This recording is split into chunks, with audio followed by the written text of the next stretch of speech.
Eh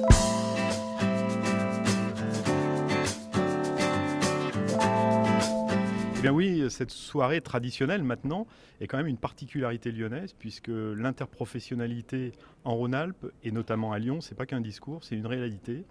Les avocats, les experts comptables et les notaires de Lyon sont regroupés au sein d'une association, l'API, Association pour l'interprofessionnalité, qui agit avec deux finalités. D'abord mieux se connaître, travailler ensemble, et la seconde finalité, être là au mieux au service de nos clients pour apprendre à travailler ensemble autour d'un client commun.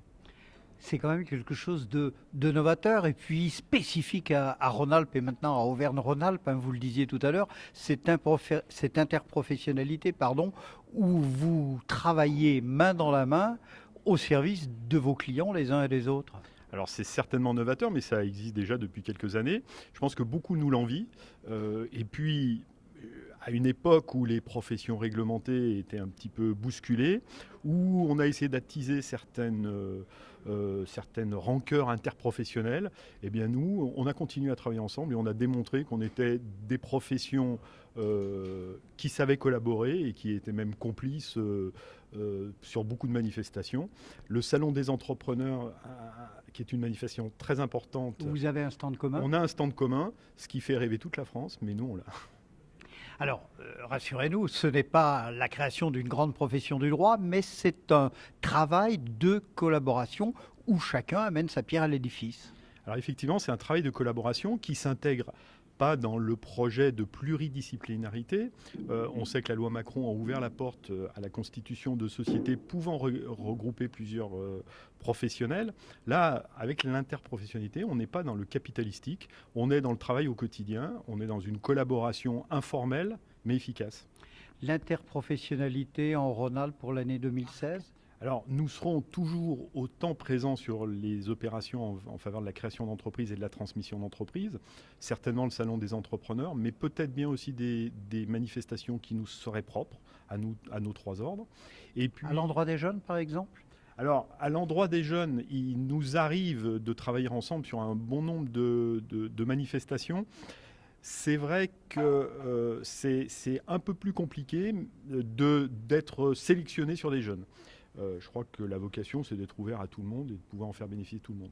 Mais pourquoi pas vis-à-vis des jeunes, l'ordre des experts comptables est engagé sur des opérations importantes vis-à-vis des jeunes. La création d'entreprise pourrait être une bonne idée à reprendre. On a vu que ces vœux que vous avez présentés au nom des trois ordres viennent, comme chaque année, après le décryptage de la loi de finances, un décryptage, une fois encore, interprofessionnel. Alors un décryptage interprofessionnel, mais un exercice de style de plus en plus compliqué. Les lois de finances sont très techniques, intègrent depuis quelques années peu de grandes mesures phares révolutionnant la fiscalité des entreprises ou la fiscalité des particuliers.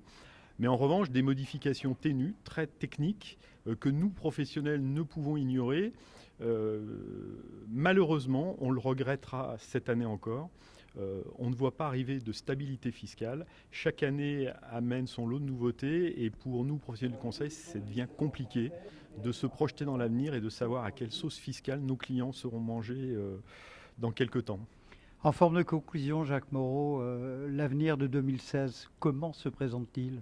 L'avenir de 2016, il se présente pour nos professions avec plus de sérénité que début d'année 2015, certainement, en espérant que le redémarrage de l'économie dont tout le monde parle soit réel, et soit réel, mais pour toutes les entreprises, c'est-à-dire qu'il n'y en ait pas qui restent au bord du chemin, et puis en espérant que nous, professionnels du conseil, on soit reconnus comme des gens efficaces, avec un engagement citoyen pour l'économie.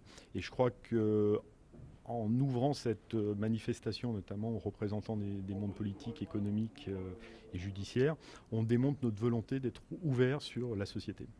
Jacques Moreau, merci. On a bien compris que l'engagement citoyen était au cœur de vos préoccupations, ainsi que celle des deux autres ordres. Je rappelle que vous êtes le président de l'ordre des experts comptables de la région Rhône-Alpes, qu'il y avait également dans cette opération la Chambre départementale des notaires du Rhône et son président, Maître Hoche, et puis la toute récente nouvelle bâtonnière, Maître Laurence Junot-Fangé, pour les avocats.